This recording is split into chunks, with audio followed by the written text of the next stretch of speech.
excited sekali sih sebenarnya, karena menurut saya ini salah satu wadah terbaik untuk mempromosikan Papua dalam segala bidang ya, dalam pariwisata, perekonomiannya, kulinernya, semuanya. Saya rasa ini hal yang sangat-sangat luar biasa. Menurut saya pemerintah menunjukkan bahwa pemerintah memperhatikan Papua dalam ajang ini, dan ini hal yang menurut saya sangat luar biasa, bagus dan positif. Oke. Nah, kan kemarin juga sudah terpilih nih Kak sebagai ikon dari buat PON Papua, itu salah satu public figure juga, dan juga sama Kak Boas juga tuh. Menurut Kakak seperti apa, itu pemilihannya sudah tepat belum Kak? Atau dari kacamata Kakak sebagai warga dari Papua sendiri dan juga termasuk public figure juga seperti apa? Kalau menurut saya, alhamdulillah, menurut saya ini, saya pribadi ya, saya tidak ada kontra sama sekali. Karena kenapa? Saya pikir bahwa pemerintah saat ini pun akan berlangsung dalam kurang lebih 4 bulan ya, 3 bulan 4 bulan lagi. Dalam waktu yang sangat singkat, pemerintah mungkin memikirkan bahwa mereka tidak punya kapabilitas untuk merangkul masyarakat dari seluruh Indonesia, dari lapisan masyarakat manapun gitu loh. Sehingga menurut saya pemilihan untuk Kakak Raffi dan Kakak Nagita ini sudah tepat, karena dari waktu yang sudah minim dan juga biaya yang menurut saya bisa diekonomiskan, bisa diturunkan untuk biaya promosi dan marketing, menurut saya itu sudah hal yang tepat, karena bisa menjangkau semua masyarakat.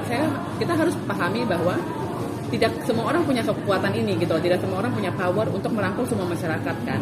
Dan menurut saya Raffi dan Nagita ini punya power itu.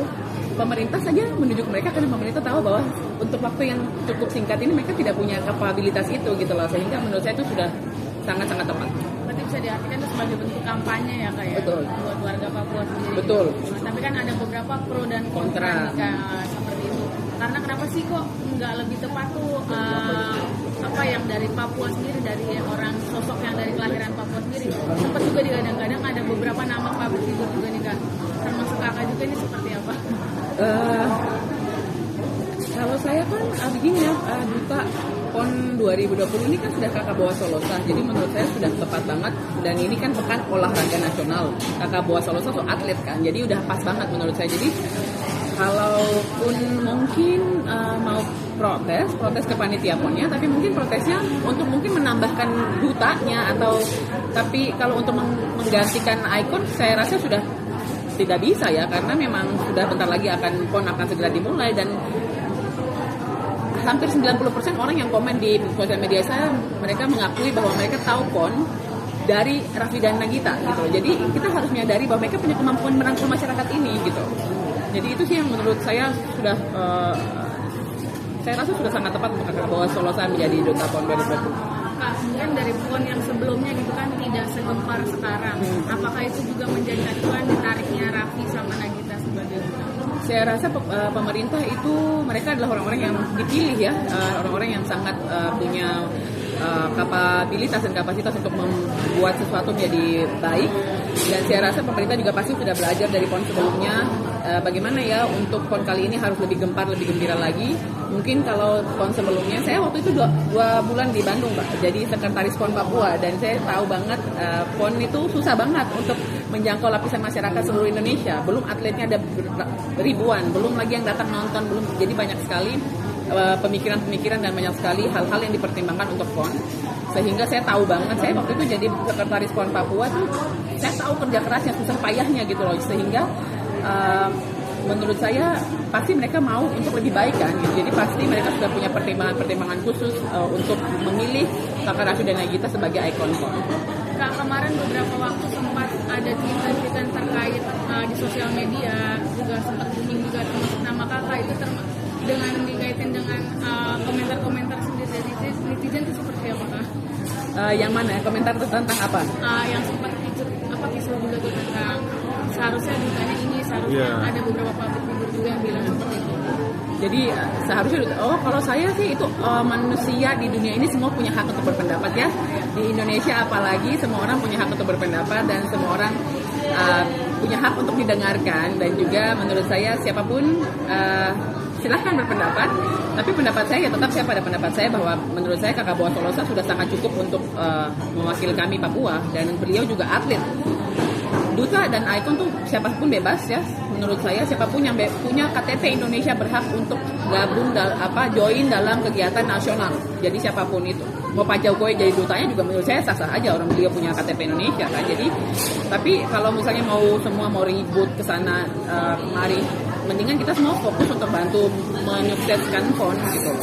Itu sih menurut saya. Jadi kalaupun mau ditambahin duta, cari atlet Papua yang lagi happening, yang mungkin pantas untuk jadi dutanya gitu. Jangan semua mau jadi duta dong. Kak, ketika nama kakak mulai gempar di sosial media nih Kak, terkait dengan cuitannya di Instagram, itu seperti apa Kak, bisa dijelasin? Jadi memang postingan saya di Instagram itu tidak sama sekali reaksi atas postingan beliau ya. Cuman terkait pihak lain. Tidak ada sama sekali saya menanggapi mereka atau postingan saya tidak menanggapi siapapun di Instagram. Saya menanggapi malah salah satu postingan tweet di Twitter yang menurut saya sangat provokatif, yang menurut saya perlu untuk bicara karena saya dari Papua dan saya rasa perbedaan pendapat itu sah-sah saja, dan menurut saya apapun yang dia tulis di Twitternya itu saya tidak suka. Saya merasa ini gampang sekali memprovokasi orang gitu loh. Jadi saya tuh bikin tulisan itu untuk menanggapi yang lagi rame di Twitter waktu itu dengan postingan oknum ini gitu loh. Ternyata saya tidak tahu menahu bahwa beliau pun sudah bikin status. Saya tidak tahu sama sekali loh Pak. Jadi bukan menanggapi mereka, menanggapi Twitter. Oh, berarti bukan menanggapi Ari Kriting ya? Sama sekali. Jadi bukan ada. Karena publik taunya itu. Iya, tapi sama sekali bukan saya belum sebut nama Bos. Saya bukan sama sekali menanggapi atau merespon terhadap postingan Kakak Ari Kriting sama sekali. Ya Allah, enggak. Saya menanggapi Twitternya orang yang menurut saya sangat-sangat provokatif ini. Bukan itu ya. Bukan sama sekali. Cuman saya tidak tahu bahwa beliau sudah posting dan pagi-paginya saya bangun, saya blow up banget Instagramnya sampai kayak kok nggak bisa nyala gitu loh. Ternyata banyak banget yang sudah berapa belas ribu like, 12.000 like apa gimana, terus banyak banget orang yang ngetek dan mention sehingga apalagi pas saya komen di Lambetura kan, saya pas Lambetura posting baru saya tahu bahwa ada Kakak Ari Kriting posting, baru saya komen di Lambetura. Jadi setelah Lambetura naik baru saya tahu kalau Kak Ari Kriting posting, kalau dia bukan Lambetura saya nggak tahu juga. Tapi Kakak sendiri ada komunikasi nggak atau mencoba nge-DM menghubungi Kak Ari sendiri? Setelah ada screenshotan di grup online, saya punya grup online dan itu adik kakak online namanya, dan itu saya merangkul adik-adik seluruh Indonesia, adik kakak seluruh Indonesia yang punya masalah pribadi kayak masalah mental health di situ. Jadi pas memang di situ ada link yang semua orang bisa masuk, sehingga pas semua orang itu bisa masuk, ada orang oknum tertentu yang masuk dan membuat itu onar banget. Mereka buat nama dan foto tuh nama saya dan foto saya, padahal nomor teleponnya tuh nggak tahu yang mana. Cuman beliau ini masuk dengan nomor telepon dan dengan foto dan nama saya, bikin komen, di screenshot dikirim ke Kak Ari. Tapi pas saya masuk dan saya cari komentar itu sudah tidak ada. Jadi saya pikir ya ampun, di dalam kehidupan sehari-hari yang sedang aman saja banyak orang yang bikin onar gitu loh, yang banyak orang yang memancing opini dan lain-lain. Harusnya kan lagi panas kayak gini tuh jangan langsung gampang telan mentah-mentah gitu loh. Harusnya kan bisa aja kayak, Dek ini saya dapat kiriman ini gitu, apakah ini benar, kan bisa tanya ke saya ya gitu. Saya sih berharapnya seperti itu seharusnya. Cuman ya saya tidak tahu ya, pilihan orang kan beda-beda gitu.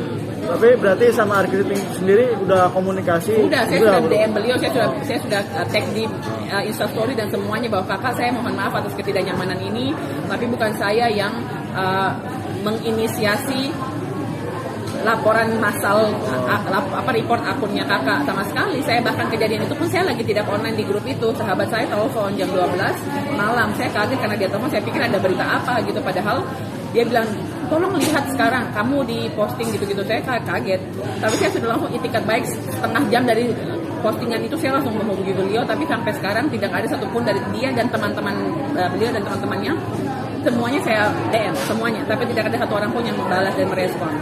Jadi saya tidak tahu apa tujuannya gitu. Semuanya loh Mas, semuanya. Yang beberapa orang yang sangat-sangat gempar ya, itu semuanya gencar. Beberapa orang yang sangat gencar ini semuanya saya DM dan semuanya, tapi tidak ada satu orang pun yang merespon. Hah?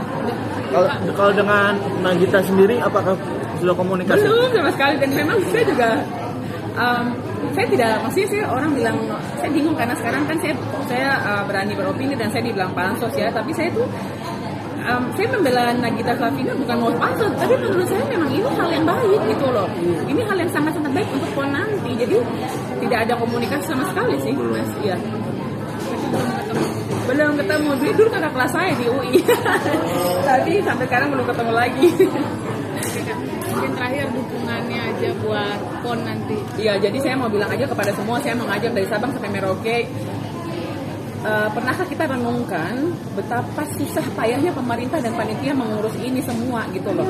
Waktu, tenaga, biaya, waktu bersama keluarga, kesehatan, semua ini kan dikorbankan untuk menyelenggarakan PON ini gitu loh. Pernah kita renungkan ini? Coba sedikit renungkan agar kita semua mungkin yang tidak ngapa-ngapain, yang tidak ikut andil, yang tidak kerja keras di dalam sini, ayolah kita semua ikut mensukseskan, jangan bikin onar gitu. Mendingan kita semua merangkul seluruh halayak dari Sabang sampai Merauke untuk ikut mensupport, mempromosikan PON dengan baik.